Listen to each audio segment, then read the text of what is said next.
A woman wrote to me, "It can't be that simple. I'm so disappointed. I expected so much more." And no, she wasn't talking about losing her virginity to me. She was talking about my dialogue with the inimitable Richard Grennan, where I discussed my concept of separation individuation as a precondition for healing. In that dialogue, to remind you, I described a technique of identifying the narcissist's voice inside you, the voice that had overtaken your inner critic, that had become your sadistic superego, the voice that harshly criticizes you, puts you down, and then replacing this voice with your own authentic voice. I went into some detail in that dialogue, but apparently not enough. So, not wishing to be subjected to yet another demeaning comment by an unsatisfied female customer, I am going to expand upon this technique and this concept of replacing the narcissist's inner voice with your own authentic voice. Just to remind all of you, my name is Sam Vaknin. I'm the author of Malignant Self-Love, Narcissism Revisited. I am also a professor of psychology. So, it's a bit of a complex issue, like everything to do with narcissism, but I will do my best. The narcissist has three types of voices. They correspond very roughly to some of Jung's archetypes, and amazingly, they can be easily identified in tarot cards. Some of the tarot figures correspond to these voices. Okay, enough metaphysics and occult nonsense, Vaknin. Get back to your scientific stunts. There are three voices. One is the voice of death, the death voice, the thanatic voice, also known as destrudo. The other is the voice of God, grandiose, omnipotent, omniscient, perfect. And the third voice in the narcissist is the voice of life.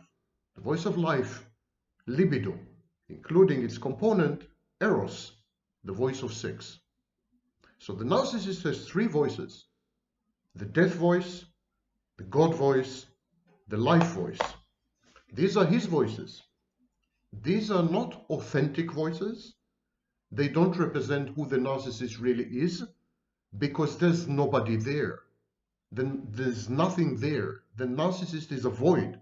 He's a black hole. He is, in Kernberg's word, an emptiness. So these voices also don't belong to the narcissist. They resonate within the narcissist's internal space. They're like an echo chamber. But they're actually transmogrifications of introjects. These voices had originally originated with his parental figures, role models, caregivers, and even peers. But still, the narcissist misidentifies these voices as his own. We all do, by the way. We all take ownership of our introjects, and then we think these introjects are our voices, but they're not. These introjects are mommy's voice, daddy's voice, a favorite teacher's voice, or some bullying peer's voice. We all have these voices inside us. But the narcissist has only these voices, while healthy, normal people have a panoply of such voices inside them, inauthentic, imported voices which do not belong to the healthy person. Still, the healthy person has another voice, the authentic voice, the real voice, the voice that represents the healthy person. The narcissist has only fake ersatz for voices. The narcissist, in other words, has only introjects. He does not have a voice which is his own. He does not have a voice that represents him and only him. Now what I'm going to do, I'm going to describe each one of these voices, and I'm going to show you how these voices resonate inside you, how you should identify them, how you should eradicate and extirpate them. I love $10 words. I just love them. I can't help it. Okay, how to destroy these voices and how to replace them with your own single, authentic voice. But before we go there, it's important to understand the way your internal environment reacts to the narcissist voices. When the narcissist uses the death voice with you, you react with a life voice, your own life voice. When the narcissist uses the God voice with you, you react with your own God voice. And when the narcissist uses the life voice with you, you react with your own death voice. This is very critical. This map of interactions is extremely critical to understand, for understanding what's going on between you and the narcissist. The minute the narcissist teams up with you, the minute you agree to enter his shared fantasy, the minute you become an artifact and a figment of his shared fantasy, that minute the narcissist implants in you, in a process known as entraining, the narcissist implants in your mind 3 voices: death voice, God voice, and life voice. These 3 voices are his introjects. He kind of exports his introjects. He embeds them in you. He implants them in you. And from that moment, you have the narcissist within your mind using one of these 3 voices. Now, these 3 voices are alien to you. They're not you. They don't represent you. They have actually nothing to do with you. But they trigger in you corresponding introjects. In other words, the narcissist has the capacity, the sometimes unwitting capacity, but always the uncanny capacity, to provoke in you dormant introjects, introjects that you did not even know had exist within you. And what he does is he triggers these introjects. No wonder that when you're in the presence of the narcissist, you feel constantly triggered. The narcissist reaches out into your mind. Look at this hand. It's like a poster for Dracula. The narcissist reaches into your mind, juggles it a bit, jiggles it a bit, and then suddenly long dormant, long hibernating voices come to life. I repeat the map and then we proceed. When the narcissist uses his death introject, his death voice, he triggers in you the life introject, the life inner voice, inner object. When the narcissist uses his God voice, you react with your God voice. And when the narcissist uses his life voice, you react with your death voice. And I will explain in a minute how this whole thing works. But before we go there, we need to understand, what are these voices? What is the content of these voices? What do they say? And why do they say whatever it is that they are saying? How do you react? And how does a narcissist react to these voices? It's an intricate cosmos. It's a whole universe. And there have been many scholars like Guntrip and Fairbairn and Winnicott and Melanie Klein and many others who have dedicated their entire careers, decades, to understanding and deciphering these voices and mapping them and putting them, placing them in conjunction and studying the interactions of these voices. And indeed, internal objects and external objects, that's a major feature of object relations schools. Schools that were pretty dominant in the 1950s and 1960s and had fallen out of favor since. Although the very concepts of internal objects and interactions between internal objects had gravitated on into much more modern schools of psychology, such as the internal family system. But I will not go into it right now, although I'm extremely tempted to show you how erudite, knowledgeable, and amazing genius I am. Okay, Shoshanim, you miss me, I know. The death voice. How appropriate. The death voice is a voice within the narcissist that keeps telling him, you're not lovable. No one can ever love you. You're not worthy. You're a zero. You're a loser. You're inadequate. You're a failure. You're better off dead. The world is better off if you were dead. The world would be better off if you were dead. And so gradually the narcissist develops a feeling, because he is exposed to this voice since early childhood. This is usually the voice of the mother, later on coupled with the voice of the father, and possibly other role models, caregivers, and important figures in his life. This constant messaging, you're not lovable, you're better off dead, the world would be better off without you, a better place without you, you're unworthy, you're inadequate. These constant voices, they create in the narcissist, and by the way in the borderline as well, a pervasive feeling that he is already dead. The narcissist feels dead. He feels dead inside and he feels dead outside. Now the borderline reacts to this all-permeating, all-pervading sense of death by, for example, self-mutilating, self-harming. That's her way of coming alive and suppressing the knowing feeling of death inside. The narcissist reacts differently. He accepts his death and he creates another version of himself, a godlike version, and endows that fictitious imaginary friend with a life that had been denied to him as a child. But in all these cases, people with cluster B personality disorders, they feel dead inside because they had been told consistently that they're actually dead. If you cannot be loved, it's because you don't exist. Anyone who is alive can be loved by someone, somewhere, at some time. So if you're unlovable, it means you're dead. If you're unworthy, if you're inadequate, if you're a failure, a loser, etc., zero, you're better off dead. You're already dead. You're inefficacious. You don't have self-efficacy. You don't have autonomy. You're not independent. So this is the voice of death. This is a fanatic voice, also known as Destrudo.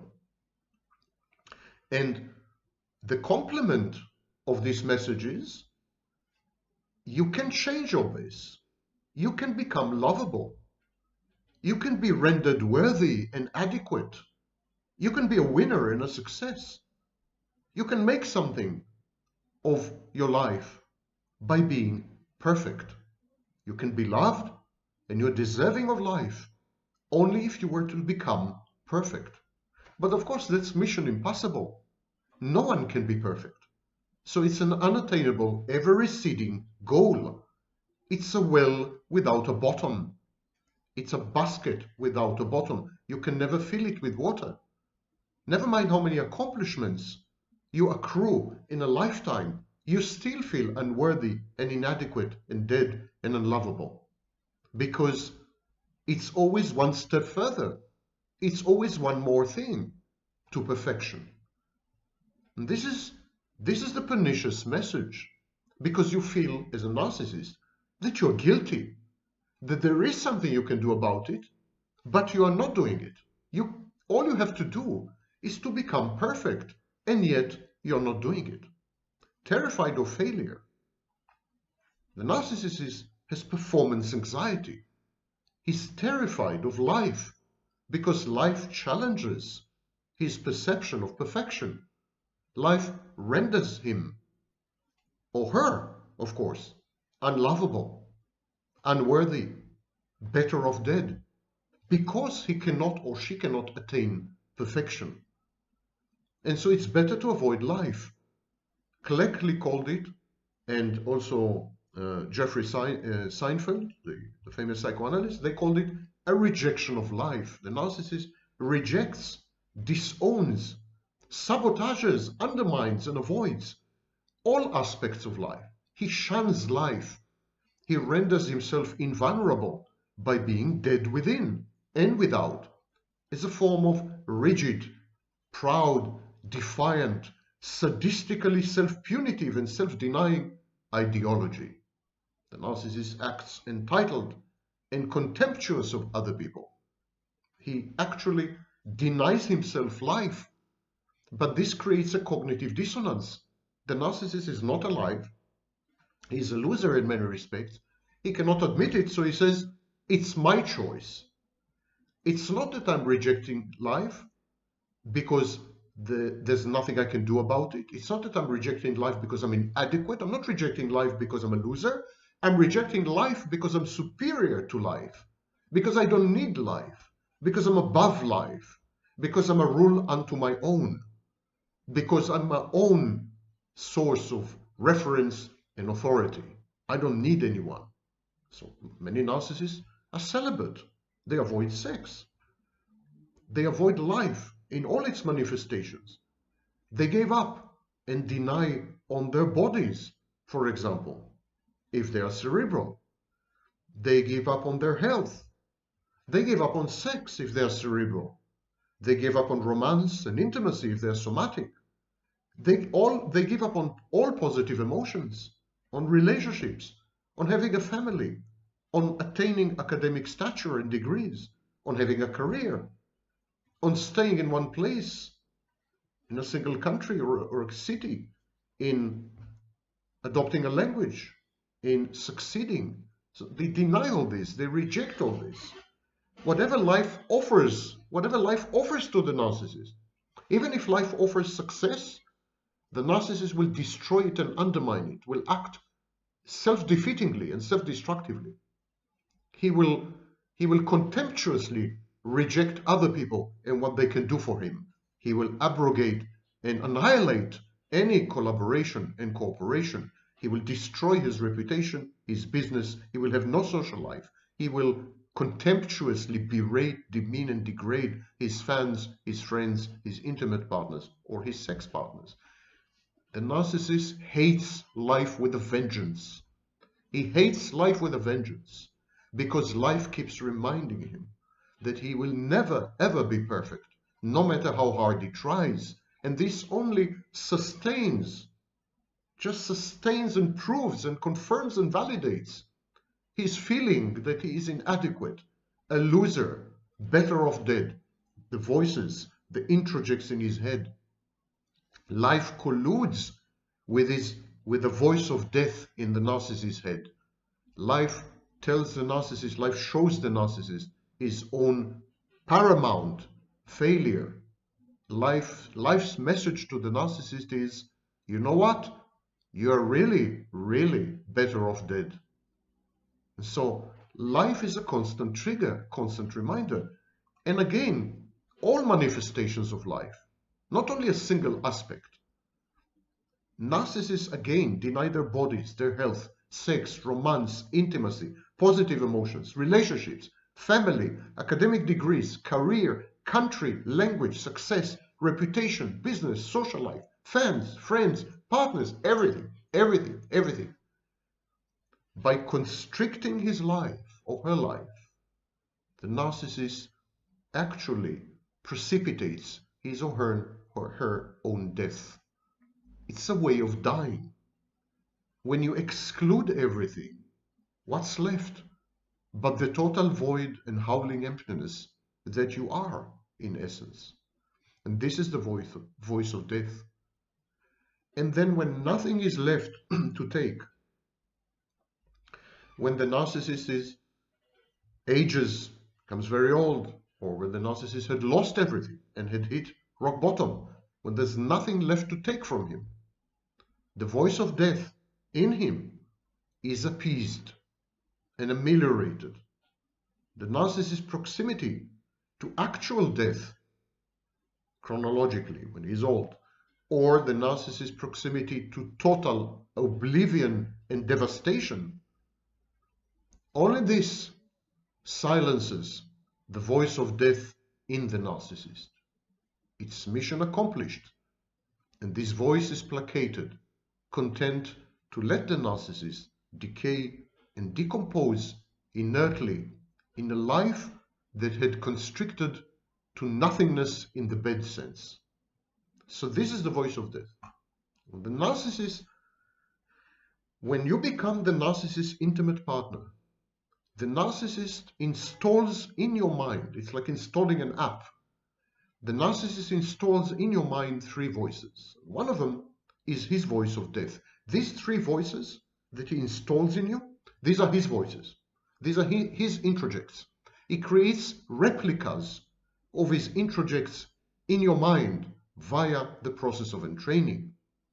And so there's a replica of his death voice. And he's trying to tell you this imported death voice, the death voice of the narcissist inside your mind, the newly installed death voice that the narcissist had placed and implanted expertly in your mind, leveraging all your vulnerabilities, access points, and chinks in your armor. It's an intrusion into your mind. The narcissist puts there his own death voice. This death voice starts to say, you're unlovable, you're unworthy, you're inadequate, you're a failure, you're better off dead. The very same message. The narcissist's voice of death, which is now replicated in your mind, is giving you the same message that it had been giving the narcissist since early childhood. You're better off dead. It wants you dead for reasons that I had described in my dialogues with Richard.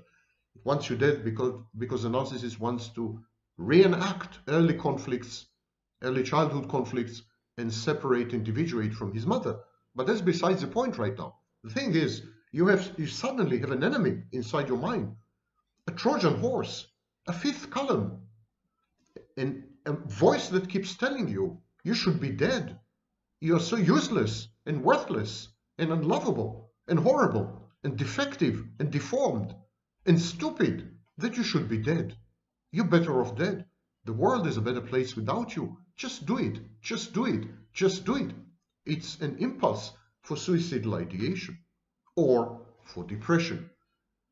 The aggression embedded in the voice of death that is now inside your head as an alien implant, this aggression is self-directed. You can't direct it at the narcissist. You're afraid to lose him. You're afraid to antagonize him. You're afraid of his reaction. So you internalize this aggression and it becomes depression. No wonder you develop depression when you're with the narcissist. But you have a voice of life, your own voice, your authentic voice, and it fights back. It fights the voice of death. The voice of death is the narcissist's voice. And so you have an immunological reaction. It's like a foreign body. Your entire survival instinct, repertoire of survival instincts comes alive. You fight the voice of death back because you want to survive. You want to go on living. You don't want to die. You want to feel lovable again. You want to experience a sense of self-worth that is stable.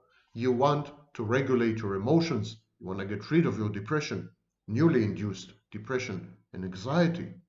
And so you fight back.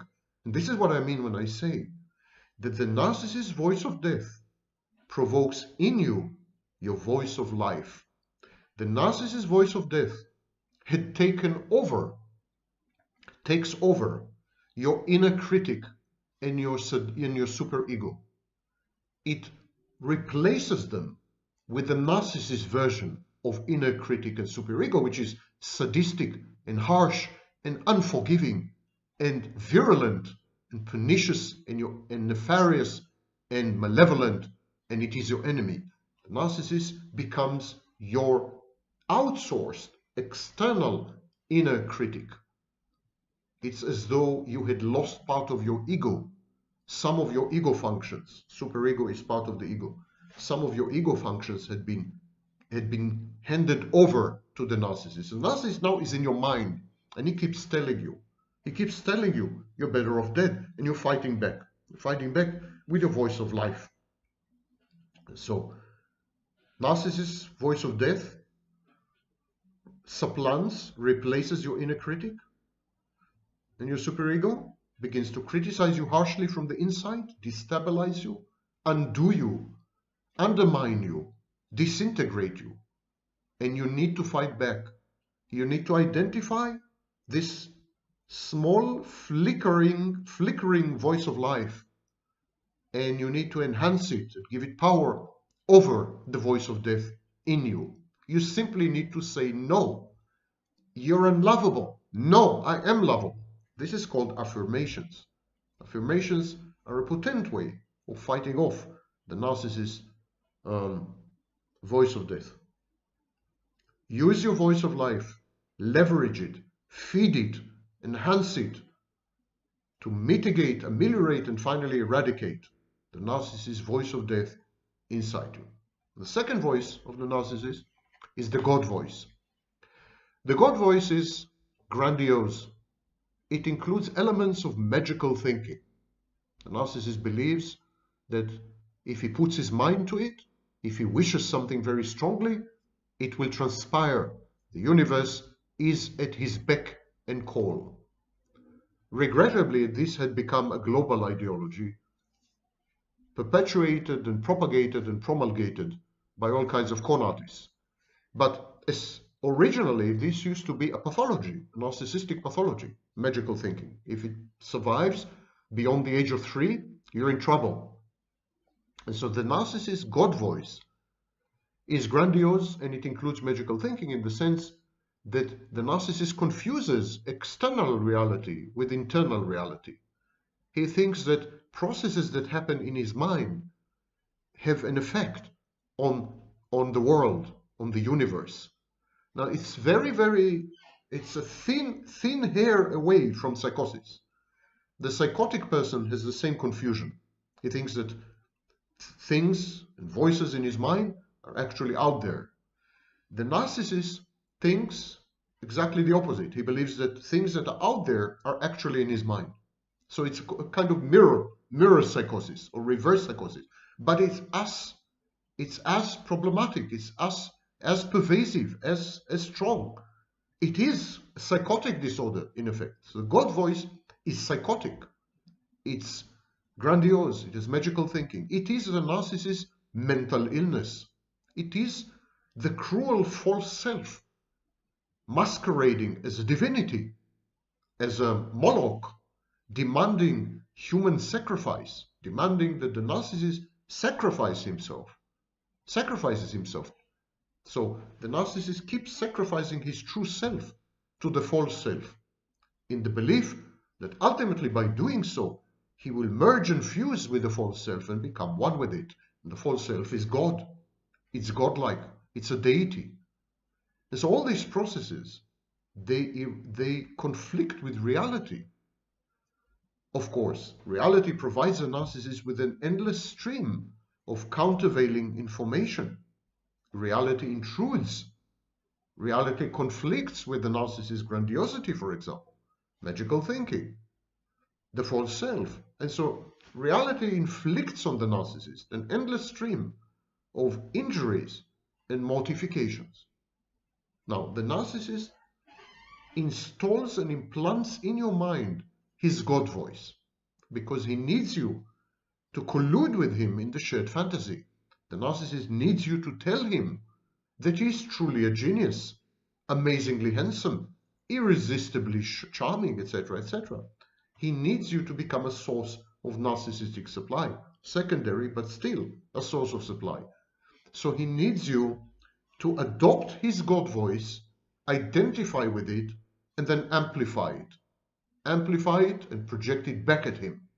So he needs you to become an extension of his God voice. He implants the God voice up. He installs it in your mind. And now you have his God voice in your mind, telling you all the time, wow, he's amazing, he's superior, he's charming, he's brilliant, he's perfect, he's godlike, he knows everything, he's all-powerful, etc., etc., etc. This voice keeps running in your mind and so on. But when we are exposed, even healthy people, when people are exposed to the God voice, they react with their own God voice. Now, clinically, this is known as narcissistic defenses.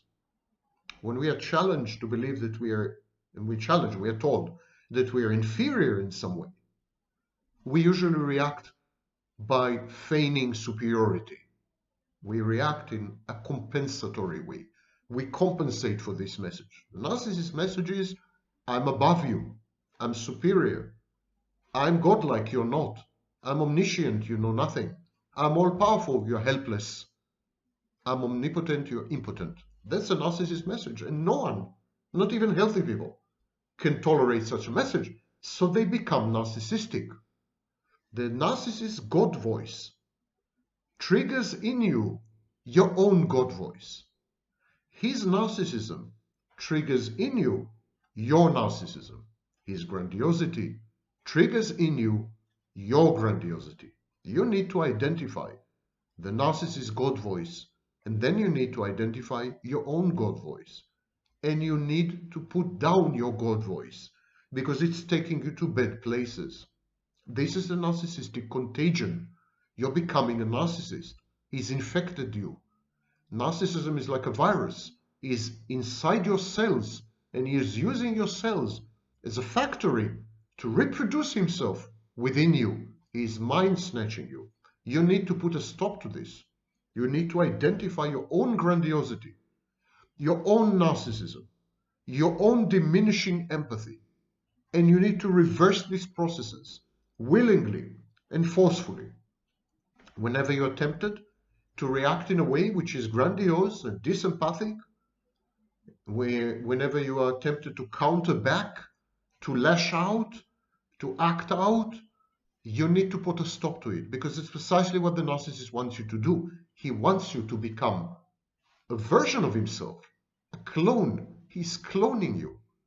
These are eerie metaphors. They're borrowed from horror movies and bad science fiction, 1950s science fiction, but they're all true. They're all absolutely true. And training is a process that's been studied in laboratories all over the world. It's all true. It's all part of neuroscience, not only psychology. This is what the narcissist is doing to you. He hijacks your mind, and then he molds it, he replicates it, he clones it, so that it resembles his almost 100%. His voices are embedded and implanted in your mind. And you need to get rid not only of his voices, but of your reactions to his voices. In the case of the God voice, you need to get rid of your own God voice. Finally, there is a life voice, libido. Even narcissists have libido. And the life voice of the narcissist is what Eysenck called psychoticism. The life voice of the narcissist drives him to be creative and to intermittently, however inefficaciously, cooperate with other people. So we know that many narcissists are creative. We know that many narcissists do work in teams effectively. We have narcissistic politicians, narcissistic professors, narcissists everywhere, in narcissistic chief executive officers. These are people who work with other people, collaborate and motivate teams to produce. These are people who are creative. Many of the greatest inventions and theories of mankind were brought forth by narcissists. Narcissists have a very strong life voice, but it's mutated and sublimated by their own narcissism. It's like light going through a prism. So the prism breaks the light apart to its constituents. It's the same with the narcissist. The narcissist's life voice or life force is filtered through his grandiosity, through his defenses, through his lack of empathy. And so consequently, it is corroded gradually, corroded by aging and cognitive decline.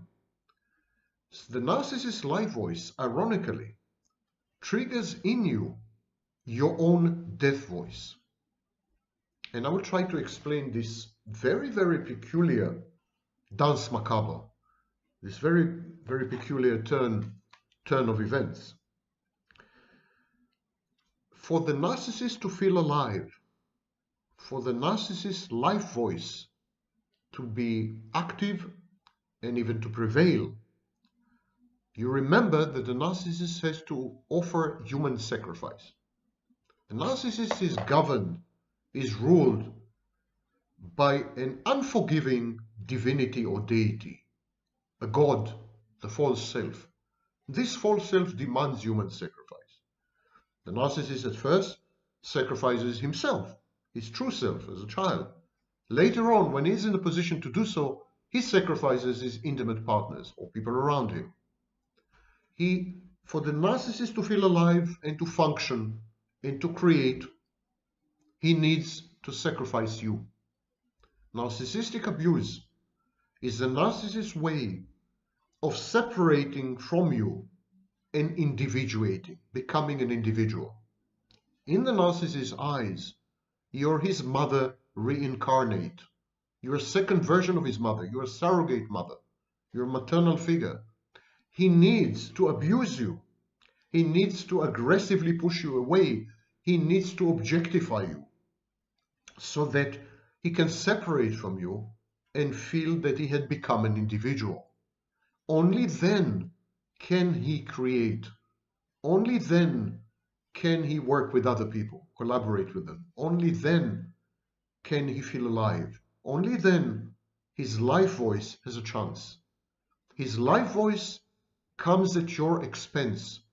You are the fuel needed to sustain this life voice. You are to be burned at his stake. You are to be burned at the stake in order for him to feel warm and fuzzy and alive. The narcissistic abuse is intended to accomplish separation and individuation by essentially destroying you. That's the truth. The narcissist's life voice comes at the expense of your death. It requires a sacrifice on your part. So the narcissist's life voice triggers in you your own death voice. You become self-sacrificial. You become depressed. You become suicidal. You become dead inside. You feel unworthy, inferior, inadequate. You feel guilty. You feel ashamed. You feel that you always had done something wrong, that it's your fault somehow. The narcissist triggers in you your own death voice when he's trying to become alive and to correspond with his own life voice, to somehow be informed by his life voice. You are the price he pays. And so what you need to do when you see the narcissist alive and well, flourishing, thriving, creative, be aware. It's going to be at your expense. You're going to pay a huge price for this. You need to immediately start to identify the voice in your head, which is your death voice, the voice that tells you that you should sacrifice yourself, that you're doing something wrong, that you're guilty, you should be ashamed. You should compensate him somehow. You should suffer. You need to identify this voice because it's triggered by the narcissist's life voice. And you need to fight it back really, really badly. Because if you don't, your own death voice will collaborate with his implanted death voice, with his death introject in your mind. And these two voices will overwhelm you and destroy you mentally, sometimes physically. So, anyhow, in any case, the narcissist had implanted in your mind a death introject. The cold hand of death is already inside your mind, groping, looking for vulnerabilities and exit points and entry points. So anyhow, you're threatened. If you allow your own voice of death to collude with the narcissist's death introject in your mind, you're doomed. Pay attention to these voices in your mind that are reactive to the narcissist's entrained implants. The narcissist had implanted, I'm going to summarize it for you, summarize the map for you. The narcissist had implanted in your mind an introject of death that provokes in you your voice of life. You're fighting back in order to survive. That's a voice you need to enhance. It's a voice you need to work with. It's a voice that loves you. It's self-love in effect. It's a voice that wants you alive and flourishing and thriving. You need to work with this voice. When the narcissist had placed in your mind a God introject, a God voice. When the narcissist uses his God voice, he's grandiose, he's superior, he engages in magical thinking, you react with your own God voice. Narcissistic defenses. You become more and more like the narcissist. You become a replica or a clone of the narcissist. You need to avoid that. It's dangerous. You're getting infected. And finally, when the narcissist conspires with his life voice, when he becomes alive and creative and well, it comes at your expense. Your death voice is activated. And your own death voice colludes with the narcissist's death introject in your mind to doom you, to kill you if possible, physically also. Narcissist drives you to die because this is the only form of human sacrifice that can make him come alive. He devours you. He devours you in order to survive. It's cannibalism. It's psychological cannibalism. Okay, you can't say this had not been cheerful. And as Europe is convulsing in yet another European war, there's been I don't know how many in the last 2,000 years, I wish you all, the women, a smiling Women's Day, 8th of March. Be well, love yourselves, identify these voices, because these voices come not only from individual narcissists. These voices are implanted in you by narcissistic societies and civilizations and cultures. You, through the process of socialization, you absorb these voices from society, and they trigger in you exactly the interactions that I just described. Two of these interactions are dangerous for your health. Fight back, but not in the ways prescribed by narcissists or by society. These ways are bad for you. Fight back by identifying your authenticity, sticking to the inner voice that is you, and abrogating and abnegating and avoiding and shunning all else. There are many videos I've made about identifying your internal voice, identifying your own voice. There's a whole lecture I gave about 2 months ago. Everything is available on my YouTube channel, free of charge, free of advertising. Go and edify yourself.